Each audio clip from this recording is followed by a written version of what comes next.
Let's talk about Plamo.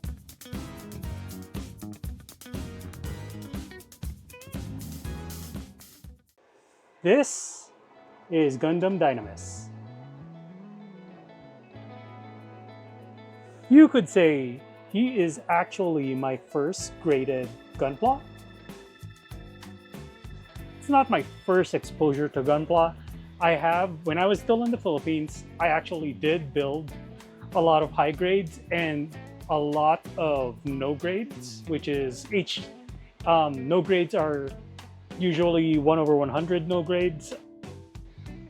I built a couple of those. Not my first exposure to it. This, however, is my first master grade. You notice I use nail clippers instead of the God Hand. So you'll see some nub marks here. Like a lot of nub marks. Over here, let me see if I can focus. Okay, there you go. So a lot of nub marks here. And a couple on the top of the gun. There you go. So one here. There's another one. There's a lot. Normally it's on the darker side or the darker plastics. You'll see the nub marks. But in contrast, yeah, this is my very first Gunpla, master grade Gunpla in general. I have been enjoying building this casually for a very long time. I did enjoy the mechanics and how well the 00 line actually is. So after that, well, things got a little overboard. Let me show you.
Okay, so you saw my collection. Kind of got a little carried away with my Gunpla, to the point where I actually got a backlog. Yeah, let's talk about that.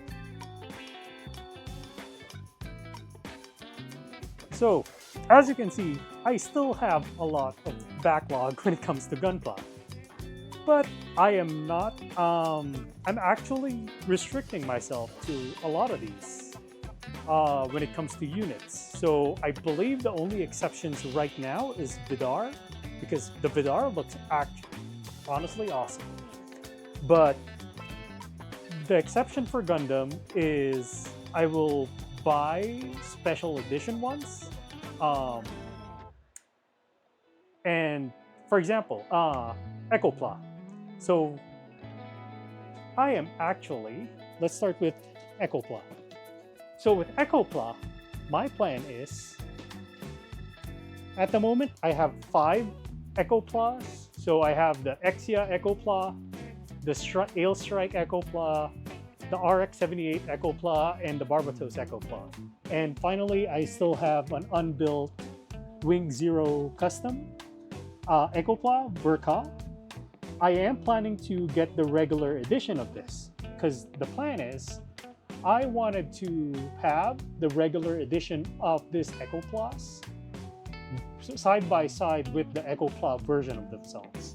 So it's kind of a good contrast and a good way to limit on the mobile suits you're actually going to be getting. So let's start with what I have right now when it comes to the actual Gundam kits that I have. Let me take these out. I will explain some of these at the end. We have, of course, like I mentioned, Vidar. Vidar is the actual exception to the rule just because I love the mobile suits for Iron-Blooded Orphans, so I got the Vidar.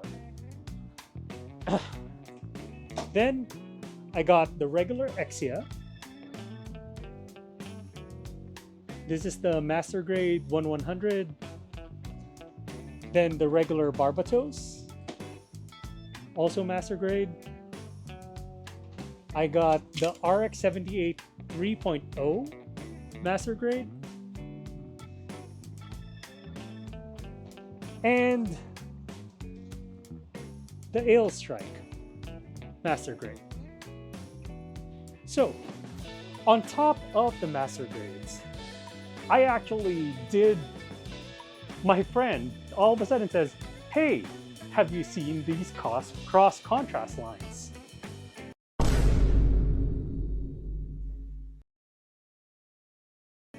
On the pretty fast montage of my kits, you've probably seen this and this. So on top of the Ecopla, I'm actually planning to get a lot of the cross contrast Gundam. A lot of the cross contrast Gundams and put them together in this one shelf. Again, another exception to the rule is this two, because these are like my two pretty first Gunplas. Like my first three Gunplas is the Dynamis, the Epion, and the Wing Zero. I forgot what it's called. Proto Zero. Yeah, Proto Zero.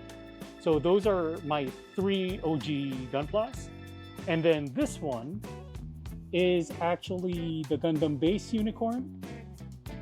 It's pretty bad. I don't want to touch it anymore because it explodes. And finally, this is the exclusive for the Gundam Base exclusive. I believe this is in Fukuoka. So they have, I'm pretty much gonna get another one of these because I kind of messed it up. So I'm gonna get this and the Sazabi, the exclusive, when I go back to Japan. But yeah, those are, I'm trying to stick to those.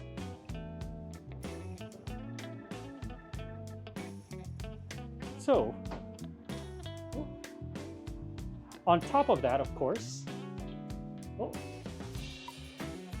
I did have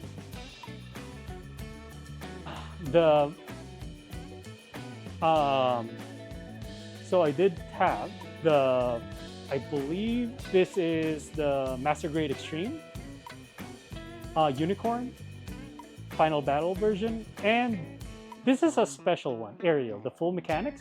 The only reason I got this was because of the Cosmos lighting kit on it. It is really nice, easy to install, and I also have the Master Grade Extreme Strike Freedom.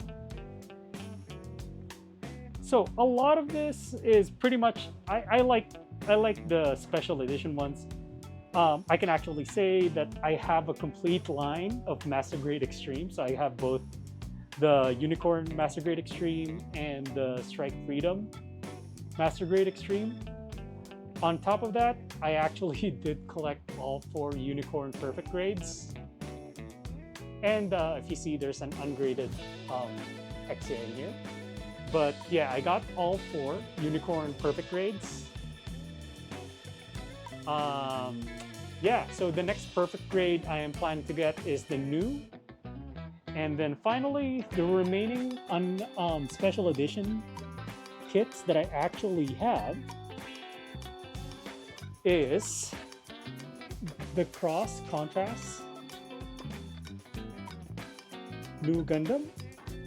It's usually paired. I think the only one that came in 3 is the Strike. Oh no, sorry, the Freedom, Justice, and I forgot what the other one is. The Providence, I believe. And then its paired unit, the Sazabi. So both of these are cross contrast. Pretty hard to get, pretty expensive, but I'm planning to put them together. These are special cases that I kind of want to see. You can actually put them together. If you after you finish building the kits, you can actually frame this entire box art as one art, because it actually looks freaking cool. So that is pretty much, oh sorry, and I actually have 2 more. So I have I also got some souvenir kits. This is I got the Taiwan. This is the Taiwan Gundam base limited edition Eclipse Gundam, so it's clear color. And the RX-78-3 G3 version 3. So it's RX-78. It's like my 4th one at this point, or my 3rd one at this point. So yeah, I like collecting a lot of these. On top, but if you notice, what I said at the beginning of the video is Plamo. Well, that's the thing. I actually also built non-Gundam mobile kits. Okay, so for my first non-Plamo, or sorry, non-Gundam kit, my first one is actually Lancelot from Code Geass. I honestly was actually looking for this when Code Geass came out. So at the first chance I had, when I first went to Anime Expo around 2008, 2009, I would say, I saw this one at a reasonable price. I believe it was around like 20 bucks in Anime Expo. So I took a chance, got it, assembled it. Honestly, it's pretty cool. It's HG, so it's high grade, but the articulation is not too bad. I believe it's, at the time you'd notice, this is you notice like it's how old the build is. Like some of the stickers, like for this you could have actually done a better color separation for the Slash Harken. Yeah, even with the gun, like look at how monocolored that is.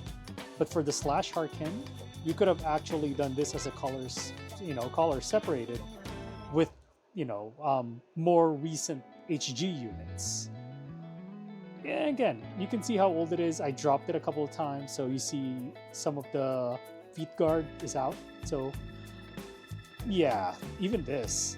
Though there are cool features, such as the sword actually does go in the sheath, and the cockpit does inject, I believe, or no, sorry. You can open up, can you inject the cockpit, or can you pull? I can't remember if I can actually pull this.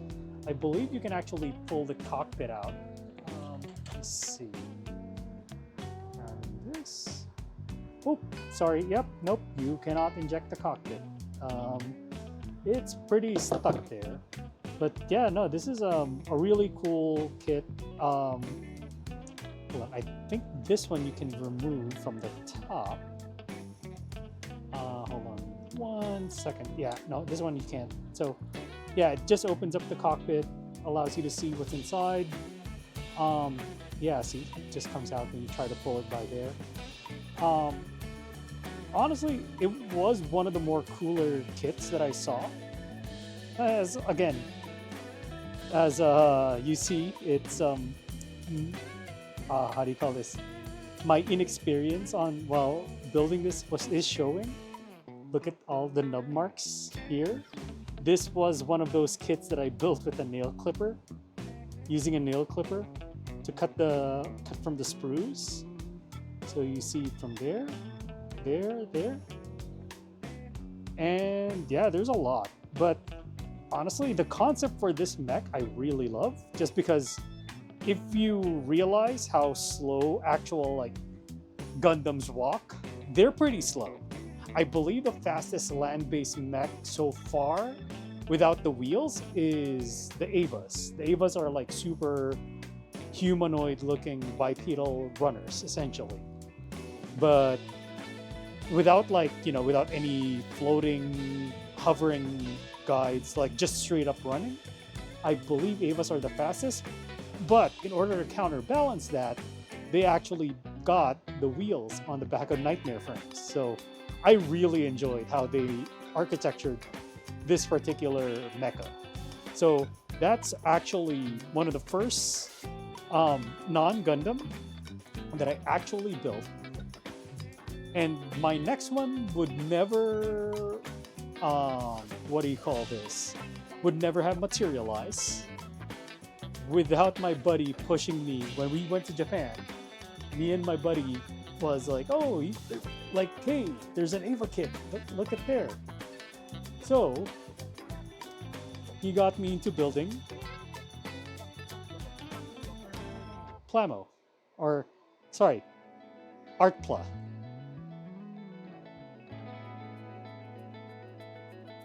This is the Unit 1 Artpla, the Berserk version.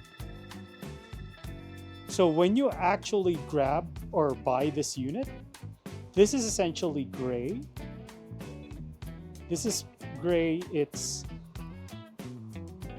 and it's not snap-on.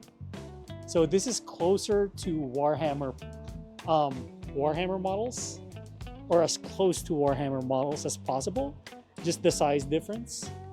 So you can see the detail is great. I actually learned how to use an airbrush for this. I finally learned how to use the plastic model glue. Honestly, I wouldn't say it's a bad experience. It's a jarring experience for me, going to an Artpla without it having snap-on. It is such a harrowing experience, I am not gonna lie.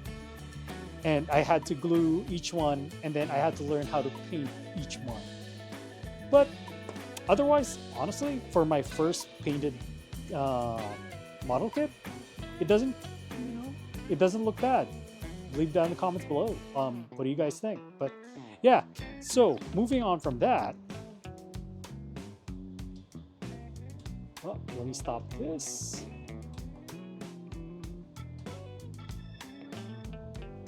So my third kits are actually a bunch of more Avas actually. So I built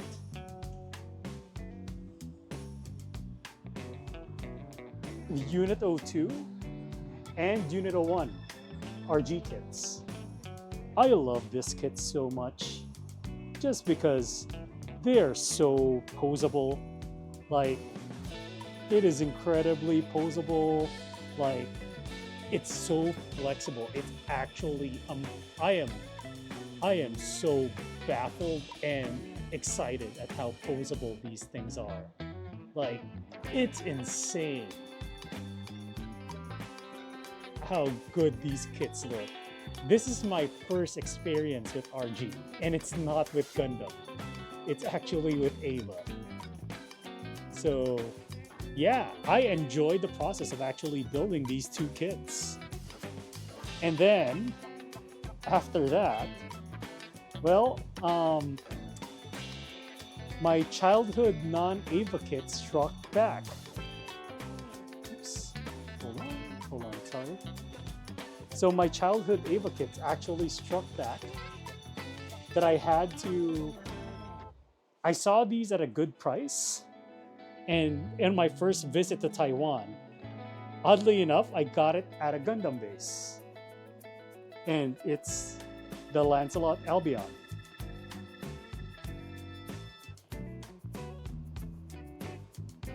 So it's still pretty much Lancelot. It's just more armaments, more details. It's HG. So one of the reasons I haven't put this together, I had this for like probably half a decade now. So the reason I'm holding off on this is I wanted to build this with the rival unit, which is the Guren Seiten. So once I get a copy of Guren Seiten, I'll build this and that unit at the same, well, one after the other. Just so I can pose them like, you know, together. The same treatment that I will be giving these two. So I repurchased Lancelot just so essentially I can retire my old Lancelot and I can do this particular nightmare frame justice. And I also got the rival unit Guren Type 2. So essentially I can pose them together. I'll build them one after the other. So I love the look on these. So once I get the Guren Seiten, I'll build Lancelot Albion. And then after that, well, my buddy got me to check out. I am actually on the process of building it right now. So my buddy is actually got me into this. He says like, oh, like third-party kits is really good now. Because before when I was younger, we had something called, like our third-party kits is under the name Bendi, Bendi, I believe was the name. And it was such a horrible and miserable experience building that I kind of lost like, nope, I'm sticking with Bandai when it comes to this. So my friend told me like, hey, this third-party kit looks cool. If you want to try it out, you know, that's going to be your first impression on it. And then he got me looking at Solaridian. I forgot the name. I think it's Godomo is the studio that made this. It is really cool. I've unboxed it so far. I really love the parts. I don't know, again, I haven't built it yet, so I'm in the process of building it. But I am gonna do a short once I built it, do a quick feedback on how it goes. I wanted to do it just to give third-party or non-Bandai kits a second chance, because Bandi, the fake model kit or the bootleg kits, kind of like soiled the name of these on me. So this is essentially my first re-exposure to third-party kits, and I'm hoping it's good. Seeing the parts, having a metal inner frame like this, take note, this is metal. Like, this is no joke. This is goddamn metal. Look at that inner frame. So, I am gonna like look at that. God damn. Is it magnetic or is it just aluminum? Oh yeah, it's just aluminum. So this is aluminum frame, but it's still metal. So it is really cool. I am excited to build this. I'm gonna start building this once this video comes out. So I've been really excited to build this. Just because again, it's a new thing for me that I haven't touched. Third-party kits. It's non-Gundam, so I don't know where it's from. So yeah, pretty much that's my Plamo journey. Honestly, it's been a lot. I have enjoyed collecting Plamo. I'm still enjoying collecting it. As you notice, it's still here, lit up like a Christmas tree. I have enjoyed collecting all Plamo. I am collecting them still. So hopefully when I see some more interesting Plamo, I will be posting them. Um, I am, so also just as a note, the LED kits for these are essentially bootleg Cosmos, so I will be replacing the LED kits on these just so that I can control them properly. I'm a little disappointed with the bootleg Cosmo kits, so I'll work on getting that fixed. But yeah, I have been enjoying, like, whenever I go to Japan, I would make sure to buy a couple of kits. And on my next trip, which is going to be next year, I will be getting like the PG perfectibility. So I'll get the not perfectibility, I'm sorry, the PG new Gundam. And I will be trying to get my hands on the Twilight, sorry, the Twilight Strike, MGEX Strike Freedom. I love the color scheme of that. It's white and blue. And I will be getting the opposite kit of this on my next trip. So it's gonna be the Sazabi special coating, I believe. And yeah, if you have any suggestions, or if you want to share your Gundam journey, leave it down in the comments below. I hope this inspires you to start.